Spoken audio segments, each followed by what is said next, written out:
महाभारत का युद्ध समाप्त हो चुका था। युद्ध भूमि में चारों तरफ योद्धाओं के फटे वस्त्र, मुकुट, टूटे हुए शस्त्र और टूटे हुए रथों के चक्के आदि बिखरे हुए थे और वायुमंडल में पसरी हुई थी घोर उदासी। गिद्ध, कुत्ते और सियारों की डरावनी आवाज़ों के बीच निर्जन हो चुकी उस भूमि में द्वापर के सबसे महान योद्धा भीष्म पितामह सरसैया पर पड़े सूर्य के उत्तरायण होने की प्रतीक्षा कर रहे थे। तभी उनके कानों में एक परिचित ध्वनि आती है, प्रणाम पितामह। भीष्म के सूख चुके होठों पर एक मरी सी मुस्कान तैर उठी और बोले, आओ देवकी नंदन कृष्ण, स्वागत है तुम्हारा। मैं बहुत देर से तुम्हारा ही इंतज़ार कर रहा था। कृष्ण बोले, क्या कहूँ पितामह, अब तो मैं यह भी नहीं पूछ सकता कि कैसे हैं आप। भीष्म पितामह चुप रहे। कुछ क्षण बाद बोले, सब कुछ पूछ चुके केशव, बड़े अच्छे समय से आए हो।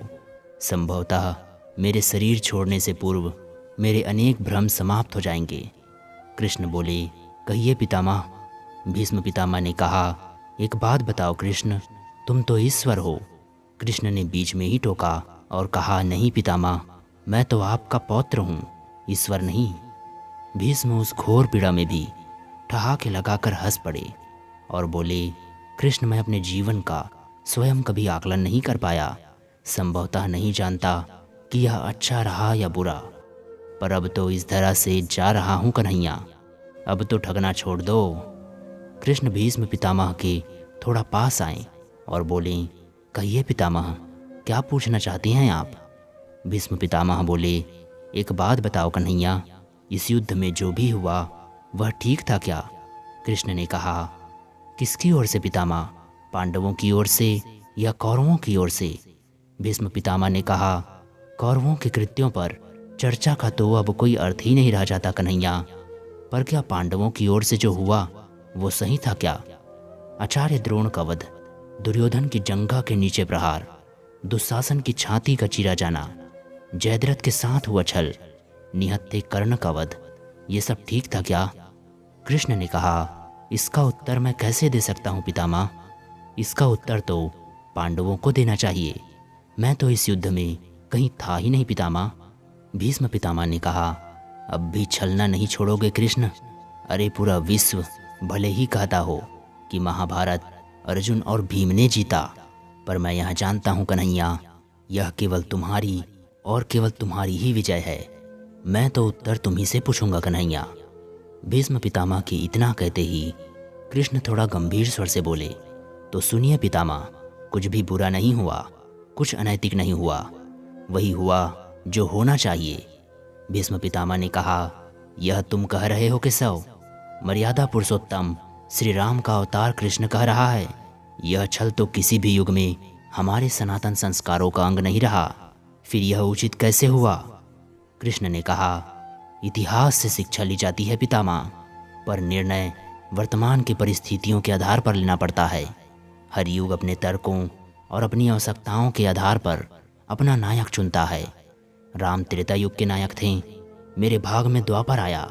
हम दोनों का निर्णय एक सा नहीं हो सकता पितामह। भीष्म पितामह ने करुणा भरे स्वर से कहा, मैं कुछ समझा नहीं। कृष्ण ने कहा, राम और कृष्ण की परिस्थितियों में बहुत अंतर है। राम के युग में खलनायक भी रावण जैसा शिवभक्त होता था, तब रावण जैसी नकारात्मक शक्तियों के परिवार में भी विभीषण जैसा संत हुआ करता था। तब बाली जैसे खलनायक के परिवार में भी तारा जैसी विदुषी स्त्रियां और अंगद जैसे सज्जन पुत्र होते थे। उस युग में खलनायक भी धर्म का अंग रखता था, इसलिए राम ने उनके साथ कभी भी छल नहीं किया। किंतु मेरे युग के भाग्य में कंस, जरासंध, दुर्योधन, दुशासन, शकुनी, जयद्रथ जैसे घोर पापी आए। उनकी समाप्ति के लिए हर छल उचित है पितामह।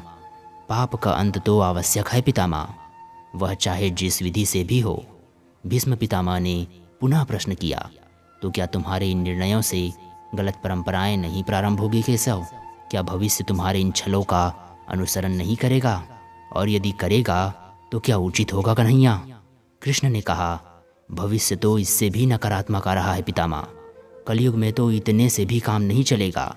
वह मनुष्य को कृष्ण से भी अधिक कठोर होना पड़ेगा, नहीं तो धर्म समाप्त हो जाएगा। जब क्रूर और अनैतिक शक्तियाँ सत्य एवं धर्म का समूल नाश करने के लिए आक्रमण कर रही हो तो नैतिकता अर्थहीन हो जाती है पितामह। तब महत्वपूर्ण होती है विजय और केवल विजय। भविष्य को यह सीखना होगा पितामह। भीष्म पितामह ने कहा, क्या धर्म का भी नाश हो सकता है केशव? और यदि धर्म का नाश होना ही है तो क्या मनुष्य इसे नहीं रोक सकता? कृष्ण ने कहा, सब कुछ ईश्वर के भरोसे छोड़ना मूर्खता होती है पितामह। ईश्वर स्वयं कुछ भी नहीं करता, केवल मार्गदर्शन करता है। सब कुछ मनुष्य को ही करना पड़ता है।